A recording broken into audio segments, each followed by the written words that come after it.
Welcome to Bits and Pieces Quilting. Today we are going to make this table runner using the orange peel template. So stay tuned.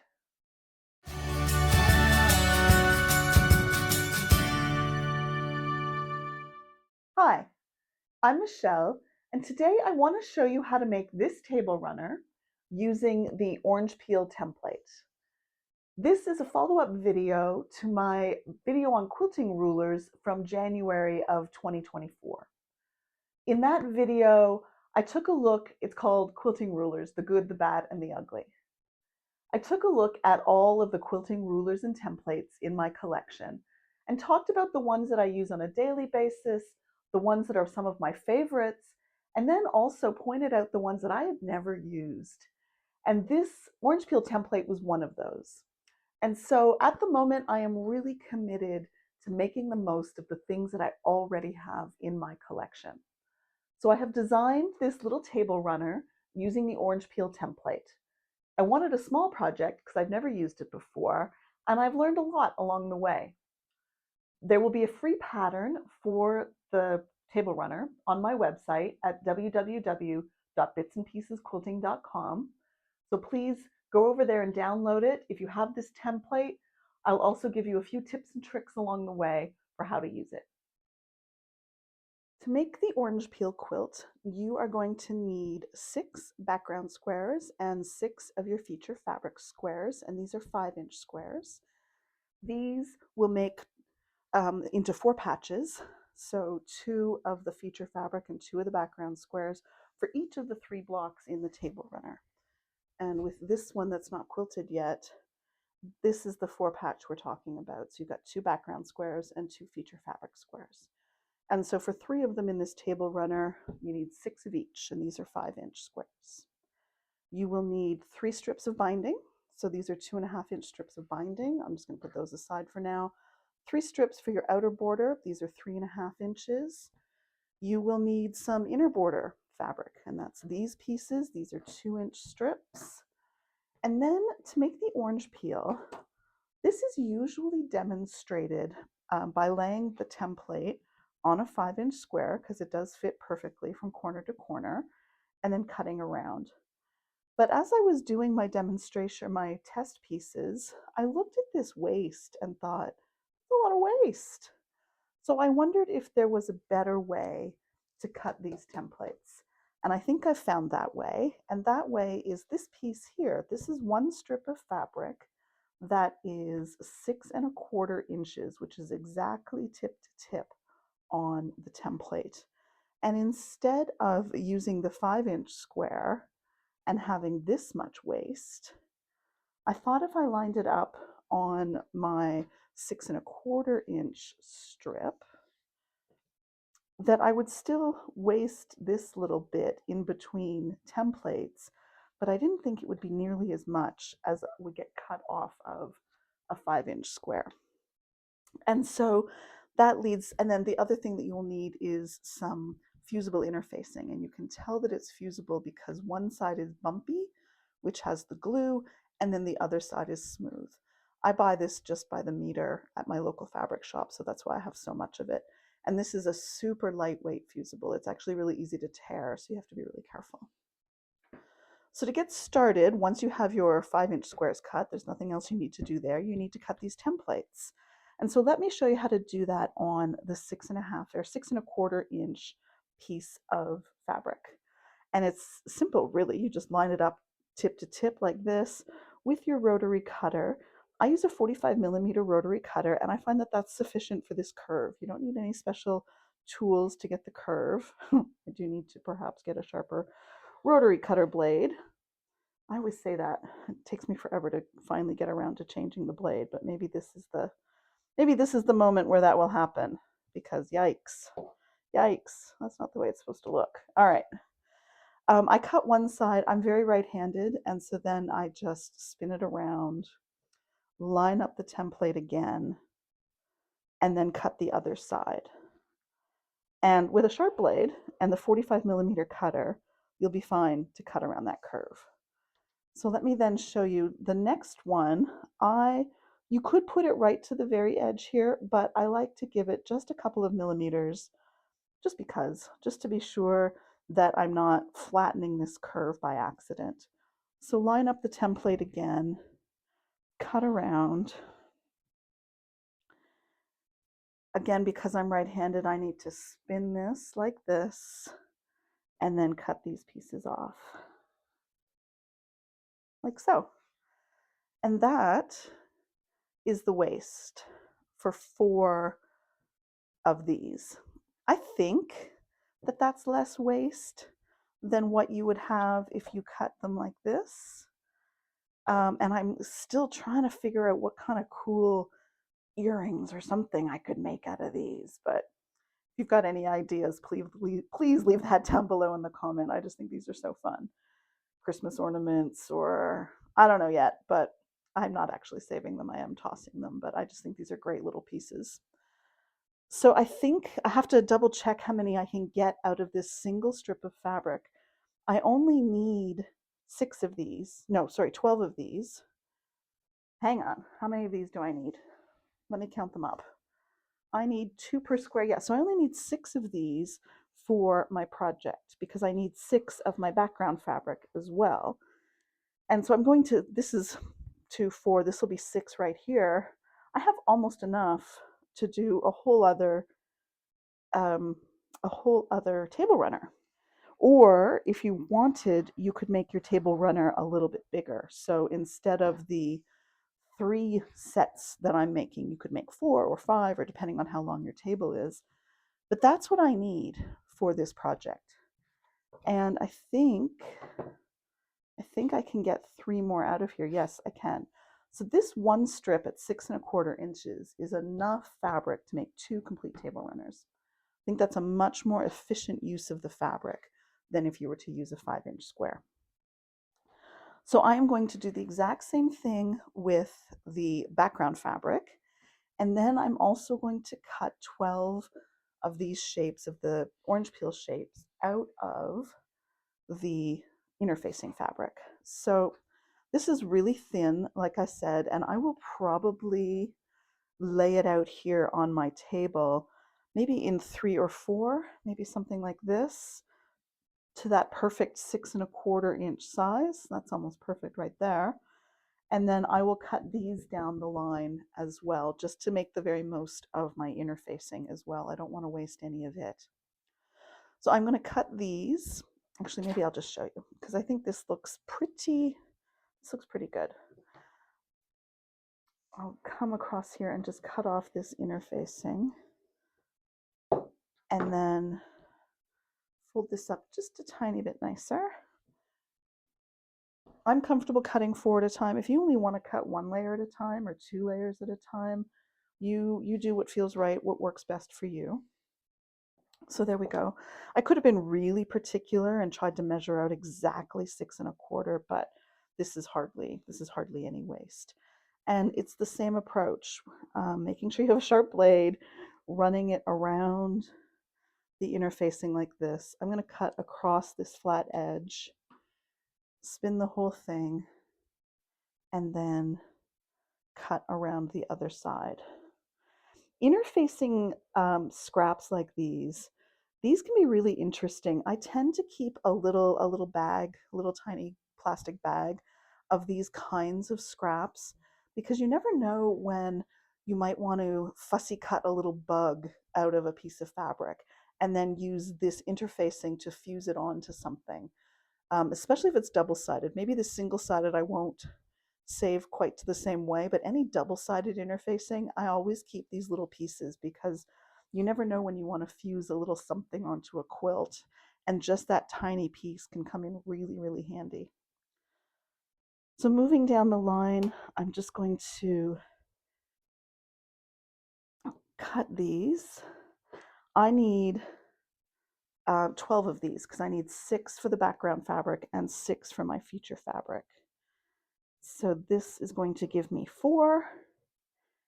And then I'm going to cut 1 more set of 4, and then I will show you the next step. I'm over here at the sewing machine with Jason filming, And we're going to sew the orange peels to the interfacing. I've laid it out so that it's right sides together, the right side of the fabric, and in this case I want the sticky side of the interfacing out, which makes it my right side. And you can tell which side is the sticky side, the fusible side, because it's very bumpy and it's got a really rough texture, whereas the non-fusible side is very, very smooth. So with those right sides together, I have found that clipping along one side helps keep the interfacing in place while I'm sewing it. Because it's so thin and so delicate, it can be a little fussy under the machine. I'm going to make sure both of my threads are up, the bottom thread and the top thread. I find on my machine, if I don't do this, I get a little bit of a bird's nest on the back side of my project. And I'm going to start along the side of this, not at the corners. And I'll show you why in a second. Just, well, you'll see, but it's easier to pivot the corners rather than just to start and stop there. So I'm using the 1/4 inch mark on my sewing machine, and I'm just going to get started. I'm going to do a little back stitch when I get to the end, but I'm just going to go quite slowly. I'm going to follow this curve, and you can see the interfacing sometimes wants to bunch up under my presser foot. Oh, it looks like it's quite smooth now. No, it's bunching up again. I find if I just pause, lift up my presser foot, and just smooth it back down again, I can usually get it to behave. Take this straight into the corner. The template is designed to give you that 1/4 inch seam allowance all the way around. Lift up your presser foot, pivot on your needle like I did, and I'll be able to see here that I'm still lined up. And this is where the clips can come off as I go around this second corner. But it helped just to keep everything in place while getting started on this. Same thing in this other corner. Come down to what looks like about a 1/4 inch from the tip, pivot, and you can see I've not quite come far enough because I've gone well beyond my 1/4 inch line. So I'm going to come back here and just take one more stitch, and that's a much better place to be. I'm going to sew around, sew back over where I started, and just take a little back stitch. So I'm just going to clip my threads off of here. This doesn't have to be perfect because we are going to turn this right side out, or sorry, turn it inside out. I will now also cut around. I have found that cutting off this extra seam allowance makes the turning a lot easier, makes these edges a lot smoother if you don't have this bulk. And you might ask, well, why is that in there in the first place? But a 1/4 inch seam allowance is really common for quilters, and so creating the template with a 1/4 inch seam allowance to enable you to sew with a 1/4 inch seam allowance all makes a little bit of sense. But I have found that trimming this, and then in particular trimming the corners nice and tight, being very careful not to cut into your stitching in any way, makes turning this a little bit easier and makes the final product a little smoother. So now to turn it inside out, I'm going to pull these 2 layers apart like this. So I can see that I am not cutting my fabric at all. I'm going to put a tiny little snip in here, just enough so I can get my scissors inside, and I'm just going to cut a slash right through the center. Seems a bit harsh, but it's the best way to turn this inside out now. So I'm going to do that, being really careful. This really thin interfacing is really, really thin. It's really easy to tear, really easy to poke your finger through. So just be careful as you turn these around, and then find whatever turning tool works for you. Maybe that's a chopstick, maybe it's a hairpin, maybe it's something. I have my bone folder, which I love. I use this for paper crafts, but I also use it here at my sewing space. Very gently, very carefully poking that point out as much as I can. And ask me how I know, it's really easy to poke that right through the interfacing, so be really careful. I have found that dragging this along that seam helps to smooth it out and helps with the turning process like this all the way along. and then down to this other corner, carefully, carefully, and then up the other side. Now you can't iron this, of course, because your fusible is right here. This is the fusible. So the next thing that I do is I come along just with my fingers and give this a little bit of a finger press. I'm just running my thumbnail along these edges just a little bit at a time, just to get this curve as smooth as I can and to make sure I've turned it out fully. And so this is an orange peel. And that's all ready now to go over to the iron and to be fused to its background fabric. So we're over here at the iron, and I want to fuse my orange peel onto its backing fabric. You can just eyeball this and fuse it down, but if you want to be a tiny bit more precise, what I have found is I use the 45-degree line on my ruler to make sure that the corner of the background fabric and the corner of my orange peel are lined up along the 45. So I'm going to scooch this over just a smidge because you can see the 45-degree line doesn't quite go through that point just the way I want it. So I'm just going to scooch it just a tiny bit and then check that. So that looks pretty good. Another place to check, I can see that I've got an inch and about 3/8 before this curve hits my ruler. And on the top, I've got an inch and about 3/8 as well before the curve hits. So that seems pretty centered to me, pretty easily just by laying this 45 line across the piece. So carefully move my ruler, bring my iron over, and press. You really do not want to be moving this iron back and forth. You want to just come straight down and give it a good press. And just a few seconds is all it takes, and that's hot, but that is fused to that backing fabric.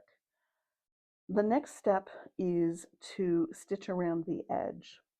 And let me show you on my other one, my test piece. I just used the straight stitch on my Juki because the Juki only has a straight stitch. I made this a few days ago. It's been kicking around here in the sewing room for a couple of days, and I've confirmed that I actually don't like this because these little points, if you can see that, and maybe Jason, you can zoom in a little. There we go. These little points are starting to turn up, and I really, really, really, really dislike that.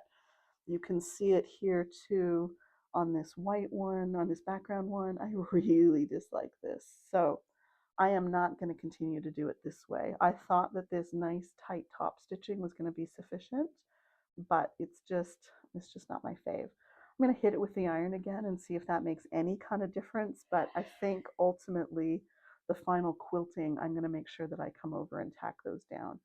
So for these ones, I'm going to get out my other sewing machine and I'm going to set it up for a zigzag or a blanket stitch to go all the way around. That'll make sure that these corner points are well tacked down. So we'll get that set up and show you that step. I've decided to do a blanket stitch along the edge of my orange peels so that it looks like this in the final product. I like this small little blanket stitch. The edge of the blanket stitch goes along the orange peel, and then the insert pieces on the blanket stitch come up onto the applique itself. I think this looks really cute. On the back, let me grab another one here. On this one, you can hardly even see the blanket stitch at all. And then on the back, you can see what that looks like. This is the perfect size for me. It took a little bit of experimenting. And these are the experimental pieces I just put under my machine so that I could get the length and the width of the stitch set properly. I just adjusted until I was happy with it, and it's this last one here that I was happy with. I made a note of the size of the stitch length and the stitch width in my notebook so that if I turn the machine off or if I reset the machine, I'll remember for this project what it was set at so I can come back to it. So if we come over to this piece here, on this machine, there's a little red mark on this presser foot, and that's going to be my guide for the blanket stitch. And as I said, my blanket stitch is 2 stitches down, 2 stitches over, 2 stitches back. 2 stitches down, 2 stitches over and back, 2 stitches down, over and back, all the way along. And that's important to know, to understand the cadence of your machine, so that when you get to the corners, you'll know how to be able to turn those corners. And I'll show you what I mean when we get there. So I'm going to hit pedal to the metal and take this all the way around the edge, following this guide on my presser foot. Go as slow or as fast as you're comfortable with. There's no need to go at high speed. It's not a race, but I'm comfortable with this speed as I come into the corner. And I'm going to slow down and continue to watch the motion of the machine. 2 stitches back, 2 stitches down. Now I know it's going to go in 2 stitches, back, and now it's time for me to pivot. So I'm going to pivot my work. I might, just depending on the point of my orange peel, need to come across the bottom just a smidge, just to make sure that we're lined up again. And I'm going to pivot again on this outside edge. And now I'm ready to go tearing down the other side.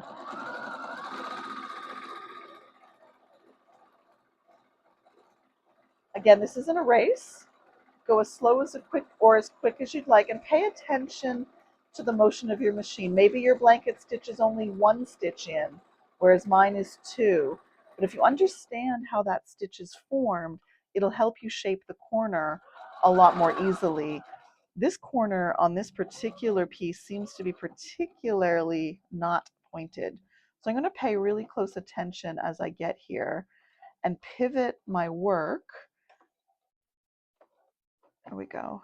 Pivot my work, come down across the end of this corner, which should be a point, but it's not, and continue to pivot around until I can come back down the other side and overlap my starting point just a little bit to lock those stitches in.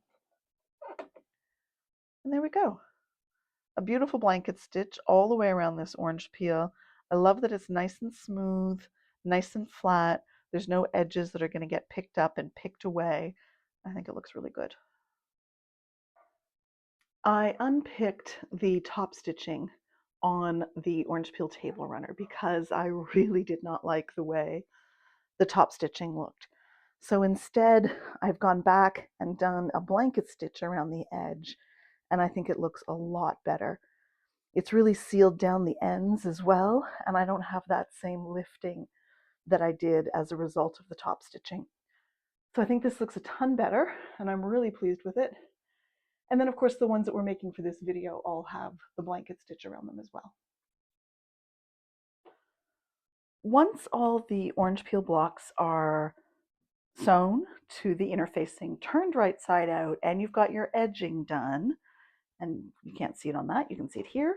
Once the edging is all finished, the next step for this table runner is to simply sew these into a 4-patch. So I've been laying them out like this to create a little circle. No, like that. There we go. So that you get this circle motif. And then when you put it next to another one, you will get this almost like a flower petal motif, and that will dance across the table runner.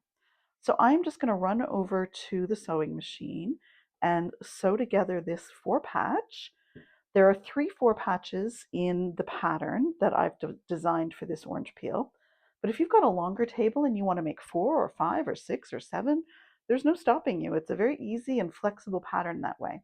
So let me run to the machine and I will be right back. With the 3 4-patches all sewn together, the next step is to sew them all into a line. So I have 2 of them sewn together here, and now I will add this 3rd one to the row, and I'll just run over to the machine quickly and do that, and then we will add the borders. So here we are, 3 4-patches all in a row, all the seams nicely pressed on the back. Take away these little fuzzy bits so they don't show through. And the next step is to add borders. If you know me at all, you will know that I always measure my borders. Always, always, always, always. I've had far too many things not lay flat that I always measure my borders. So with a tape measure, I'll have these dimensions in the pattern, of course, but you will want to double check it based on your own cutting and your own seam allowances. In this case, my long borders are 27 inches. And we are going to use the background as a 2-inch strip to put on the sides, and then borders for top and bottom. And then our second borders, I've cut these at 3.5 inches, and it's the feature fabric. So I'm going to go and sew these 2-inch borders. I'll sew the long sides first. I'll press them. I'll carefully measure the short sides, sew those on. Then do the same thing for the outside borders. Measure the final outside length, cut the borders to size, do the same thing for the sides, and our table runner will be finished. So this is the orange peel table runner with the inner and outer borders all sewn on. The final dimensions to cut these borders will be in the pattern from my website at www.bitsandpiecesquilting.com. But as always, make sure you measure your own project and cut those borders to fit exactly. Your seam allowances may be a bit large or a bit small, or there may be something else going on, and you want to make sure that your borders fit perfectly. So double check your measurements and use the guide in the pattern as just that, as a guide. And so the next step once the table runner is finished, of course, is to layer it with backing and batting and quilt it. And so this is how I quilted this table runner. I've just got an all over free motion in a light creamy color that matches the background, just to give it some nice texture. And I hope you can see it on camera, but I didn't bring the quilting up onto the orange peels themselves. I like the little puffiness that I get by just leaving those areas unquilted. You can sort of, no, I guess you can't really. There's also the little void that shows up on the back where I didn't quilt it. I think that looks super smart. I still have to finish the hand binding on this, obviously, but that I think is a fun way to quilt these and make those little orange peels stand out.